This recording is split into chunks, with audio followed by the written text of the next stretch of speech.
Hey guys, Desolator Magic here, and it's time for another overlooked but awesome card. It's been a while since I covered one of these, but, well, I was running out of good ones, but I reviewed my list, and oh, did I want to do this one. So, get this, okay, it's a common, it's modern legal, it was printed relatively recently, it's $4, it was just in a secret lair, and it's also on the list, or at least was at some point, or in the mystery booster. Yes, a $4 common from a recent set. And this has to be another oversight, and the funny thing is, it's from the same set as Collected Company, which Aaron Forsyth notoriously said in an interview he thought would be some kind of just fringe card, just might go in something, maybe somebody will play it in a draft, which then why is it in a rare slot? He didn't think it was a good card, and then he was shocked when it became like one of the most powerful, and not just powerful, but, called for to be banned for multiple years, cards in all of Modern, and multiple other formats.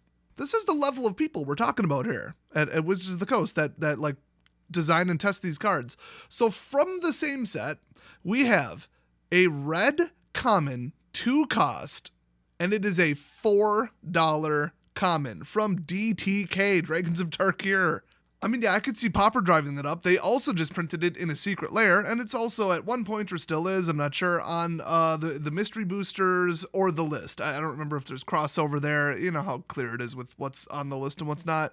But if you haven't figured it out already, of course I'm talking about Impact Tremors. Another massive oversight where they thought, oh, this'll go good with that goblin thing where you pop it in for one turn and then swing and then you bring it back to hand. Because you'll get 1 extra damage out of it, get it? And then they forgot that, like, every other deck exists. So for 2 in red, as an enchantment, without legendary, the mistakes really pile up on this one pretty quickly. Whenever a creature enters the battlefield under your control, they also forgot to put non-token, Impact Tremors deals 1 damage to each opponent. And I don't even mean that as I have a differing opinion on the design of this card. No, I can say with pretty high certainty they literally forgot to put non-token on there.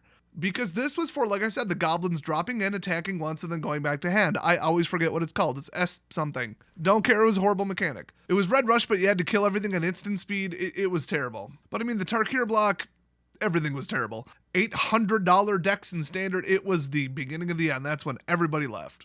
That's a shame, too, because everybody returned to the game in Return to Ravnica. Bit of a revolving door they're running here. So, as you could imagine, this card is stupidly difficult to stop, because if you clone it, first of all, or go fetch a second copy of it, because enchantment fetch isn't that hard to do, well, now you're getting double triggers, and all you have to do is drop something in. Doesn't have to have haste. If it does, great, swing with it. Otherwise, just token dump, basically. Now, typically token dump, at least going back to, like, Selesnya, which is, of course, aligned white-green, that's usually what you're going to do for going wide, as they say. But very close second, I'd say mono-red. I mean, they've had everything from eggs to goblins to, you name it, they'll drop it in.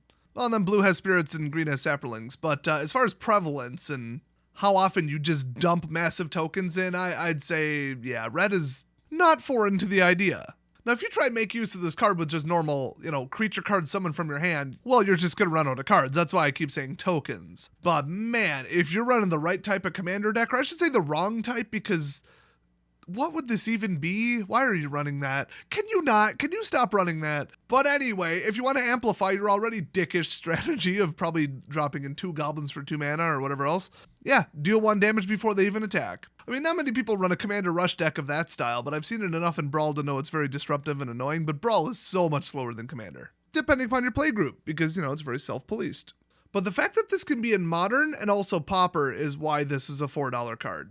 I think the Secret Lair ones are like $10 too, at the moment. But people just don't tend to look in the common slot for cards this insanely powerful. And like I said, if you clone it, it's non-legendary.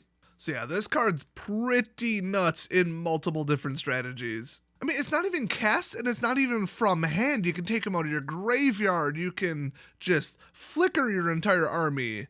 I guess it won't work for phasing, but that's really purely blue, pretty much. If you can flicker your entire army, it's over, especially if they have haste. It's just any creature, just ETB. Now, like I said, the most direct way to do it in red as quickly as possible is tokens, so this is just so flexible, and I keep, as the years go by, meeting and hearing from people that have never heard of this card, which I'm just like, look it up. I mean, yeah, it's $4, but it's $4. Like, that's high for a common, but Hey, $4 commander card or whatever, come on. So yeah, I do think this card was a mistake. I think they weren't looking at the bigger picture here. They didn't think about the impact that it would have. Ironically, impact tremors get it on other formats. But hey, snatch it up while it's still legal and go put it in your deck. It's very uncommon to have OBA cards that are legal in just about everything. So thanks for watching, everybody, and I'll see you guys next time.